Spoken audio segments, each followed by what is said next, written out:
Va nihoyat iPhonechilar kutgan iPhone 18 modellari. Apple'ning navbatdagi yirik iPhone tadbiri yaqinlashib kelmoqda va bu yilgi taqdimot biz ilgari ko'rganimizdan juda katta farq qilishi mumkin. iPhone 8 Pro hamda iPhone 8 Pro Max modellari 2026-yilning sentyabr oyida taqdim etilishi kutilmoqda, ammo tadbirning aniq sanasi Apple tomonidan hali to'liq tasdiqlanmagan. So'nggi xabarlarga ko'ra, Apple o'zining iPhone 8 Pro model taqdimotini 8-sentyabr seshanba yoki 9-sentyabr chorshanba kunlari e'lon qilinishi kutilmoqda. Hozirgi kunda 9-sentyabr kuchli ehtimolga o'xshaydi.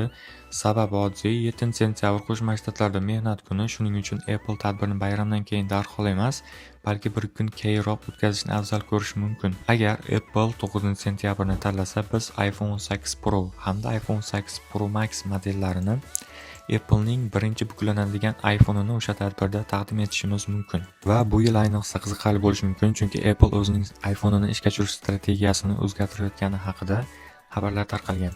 Ya'ni oddiy iPhone 18 standart modeli hamda iPhone 18 ning Pro bo'lmagan modellari sentyabr oyida chiqarilishi kutilmayapti.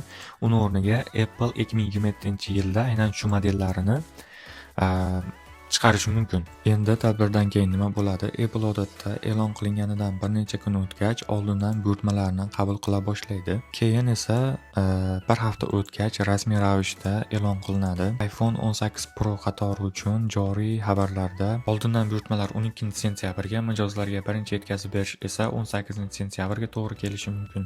Lekin Apple rasmiy e'lon qilinishdan oldin jadvalni o'zgartirishi mumkin.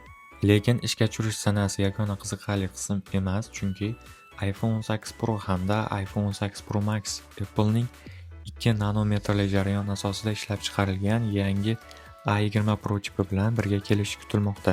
Bu energiya samaradorligini oshirish bilan birga yanada yaxshi samaradorlikka olib kelishi mumkin. So'nggi ma'lumotlarga ko'ra, Apple o'zining iPhone 8 Pro hamda iPhone 8 Pro Max modellari uchun 3 ta asosiy rangni taqdim etishi mumkin. Bular to'q olcha, ochko'k va kumush ranglar hisoblanadi. To'q olcha rangi bu yil eng yorqin rang bo'lishi kutilmoqda. Bu esa Pro modellariga quyuqroq va premiumroq ko'rinish beradi.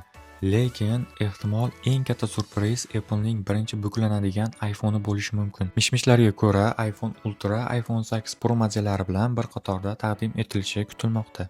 Ammo uning mavjudligi oddiy Pro modellari bilan bir xil bo'lmasligi mumkin. Bunday qilib, agarda hozir men sizga aytib o'tgan xabarlarim to'g'ri bo'ladigan bo'lsa, biz Apple'ning 2026-yildagi eng yirik iPhone tadbiridan atigi bir necha hafta oldindamiz.